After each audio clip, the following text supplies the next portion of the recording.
Owning a dog is a lot of fun. It's also a big responsibility. This is my dog, Bill. He's a Labrador Retriever, and he loves to do two things: eat, and then eat some more. That's the problem with this breed. They tend to get fat. So I have to give him a lot of exercise. His favorite exercise is swimming. He'll even break through the ice to swim in the wintertime. I take Bill to the vet regularly, get all his shots, even a heartworm preventive, because that's pretty bad in this area. But I think to myself, if old Bill ever ran away or got lost, he'd have a hard time making it in the world alone.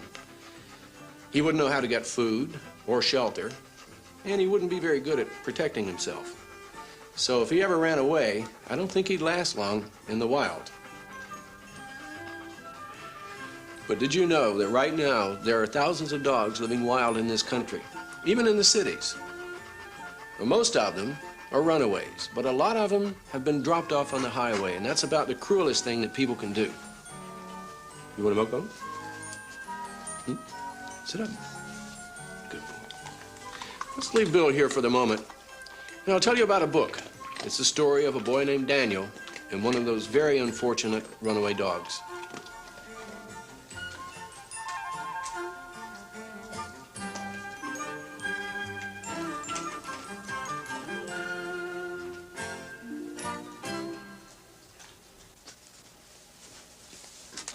This is the book, The Comeback Dog by Jane Resch Thomas. Now, this is the story of a boy named Daniel and how he one day found a half-dead, starving dog. Now, he didn't want a new dog because he had just lost his old pet, Captain, and he decided he just wouldn't have another dog. But on this cold February day, he was out walking by the road, and he saw something lying in the culvert under the road. When he went up to it, he realized it was a dog.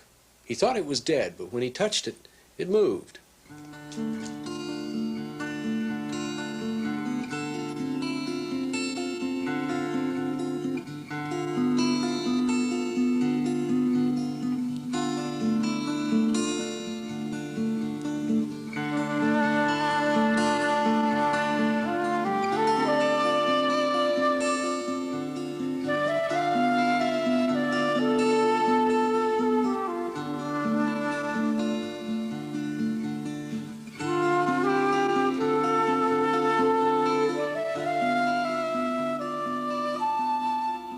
The dog's eyes were open, but dull.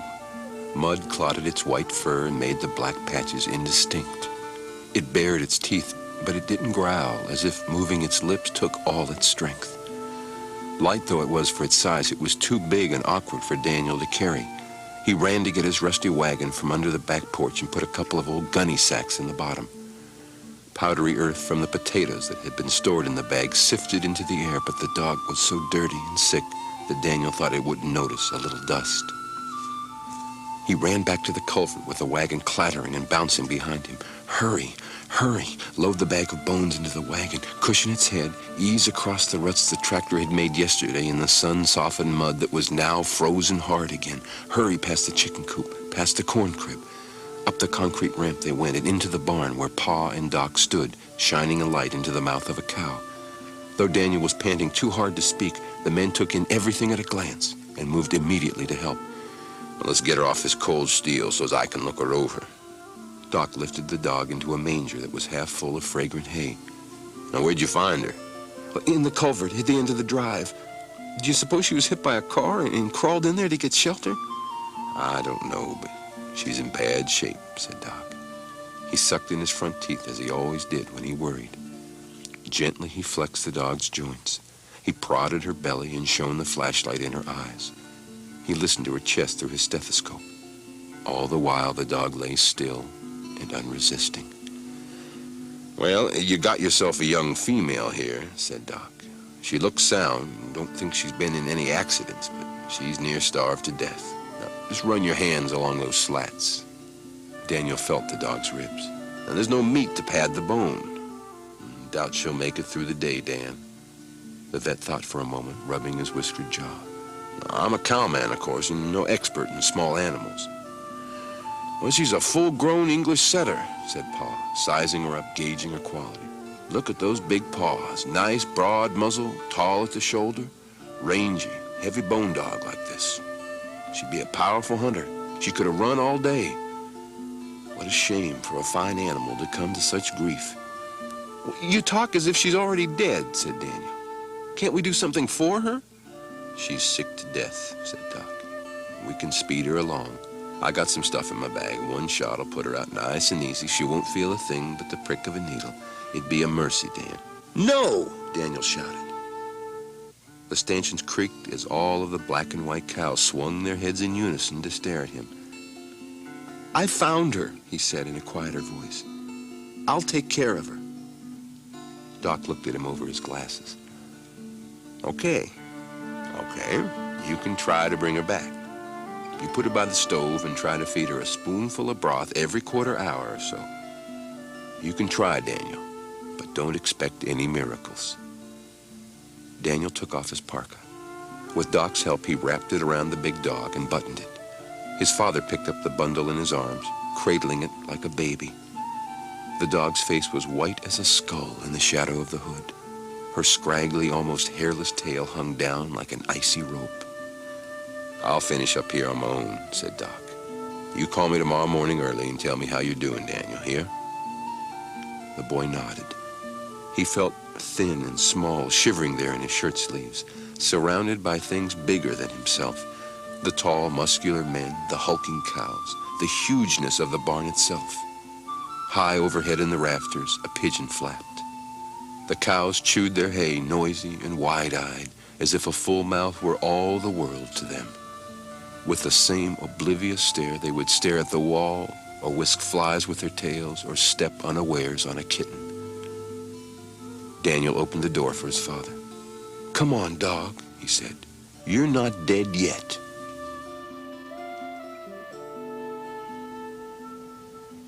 I don't know if you've ever taken in a stray animal before, but I have. And I've learned one thing: it's a pretty risky business. If that animal has been hurt or mistreated, then it's lost its trust in people. And sometimes it takes a long, long time to build back that trust. Sometimes you're never able to do it. Well, that's not Danny's immediate problem with this dog. All the tender, loving care in the world isn't what she needs right now. What she needs is to get some warm food inside her and to be placed somewhere where she can be comfortable.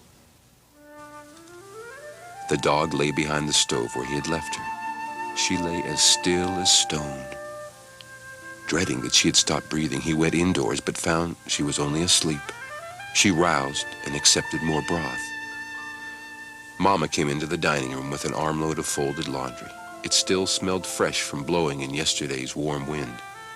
"Now, don't fret. I'm keeping watch over her, too," she said. "You've done just the right things for her, Daniel." She set the stack of clothes on the table and shook out a heavy red and black shirt. "Now, Pa's jacket's so big on you, I fixed your heavy hunting shirt." "Thanks," said Daniel. "But I'd rather wear Pa's." Daniel liked wearing his father's clothes, even though they hung on him like tents. He buttoned the comforting jacket tighter around his neck, rolled up the sleeves almost to his elbows, and went back to his work. Snow stood in droplets on his oiled saw, but now he would soon be finished. He drove 7 more nails that made 3 at each end and 3 in the middle.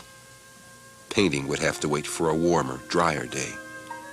Back to the tool shed he went again to wipe the tools with an oily cloth and hang them in their proper places on the rack. When he tried the step, he found that he had nailed it firm, without a wobble in it. He would feel good every time he stepped on that board. Daniel slept on the couch by the stove that night, while the antique handmade clock ticked time away. He forced himself to awaken when the clock chimed the hours. Since Lady seemed more alert, he had gradually increased her ration of broth with each feeding so that both of them could sleep for longer intervals. At 3 o'clock, he woke in confusion. The fire shone through the isinglass windows in the stove door and reflected on the opposite wall in moving red shapes and shadows that terrified him. He leaped off the couch, thinking that he was in his own bed and the room was afire. Behind the stove, Lady whined. In an instant, Daniel awoke completely, remembering where he was and why. The dog awkwardly shifted her position, raised her head, and struggled to her feet. She looked straight at Daniel with begging eyes, whining. "What do you want? Do you need to go out?" She whined again. Daniel carried her to the newspapers he had spread in the enclosed back porch.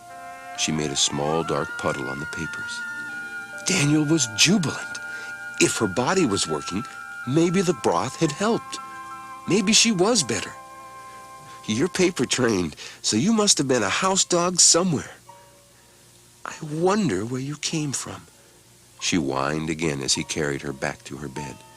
Yes, you can have all the broth you want. Now just hold on a minute, dog. I'll warm it up for you. It gets thick when it's cold." Returning with the warm broth, he found her no longer outstretched on her side, but lying with her chin between her paws. She pushed the medicine dropper away with her nose and snuffed the side of the bowl in Daniel's hand. "I'm not fast enough for you." Daniel held the soup bowl under the dog's nose. She lapped and slurped the broth until she had licked the bowl dry. Then she pricked her ears up and looked expectantly at Daniel. "For a dead dog, you sure are hungry. You're going to make a monkey out of Doc." He pushed the lace curtains aside to look out at the blizzard that had shrieked around the house since dinner. Snow still fell so thickly that all he could see of the yard lamp was a glowing swirl. The wind had dropped and the snow was coming down in big, soft flakes. Spruce trees and hedges planted as windbreaks partially protected the farmyard. Elsewhere, snowdrifts had closed country roads by now, buried fences and mailboxes, and filled ditches. Daniel thought with satisfaction, as if he had planned and organized the snowstorm himself, that the school bus would be kept away from his house for several days. That would be long enough for him to get Lady back on her feet. He imagined himself teaching her to herd the cows as Captain used to do, running across the meadow on cold spring mornings with his breath visible in gusts. In his mind, Daniel saw her playing Captain's old games. She would bring him sticks to throw and bark at him until he cooperated. She would sleep under his covers on winter nights and lie with her chin on his foot while he did his homework. Then he looked at the skinny dog that lay by the stove, already sleeping again. Her big feet and starved legs were like clubs. Her coat was so sparse he could even see her knobby spine and her ribs. Even as she lives, he thought, she may not stay here. I didn't want a new dog. Maybe she doesn't want a new boy. Maybe she'll go back home where she belongs. Have you ever felt like Danny? Not knowing whether you really want something or not? Well, that's how he feels about this dog at this point. Because you see, he just lost his favorite dog, Captain. And he's not sure he wants another dog to come in and take his place right away. And this dog may sense that. Who knows? She may not want a new master right away. She's been through some very tough times. And I can tell you one thing. It's not going to be easy. For Danny or the dog. But I think you'll like the book. The Comeback Dog by Jane Resch Thomas.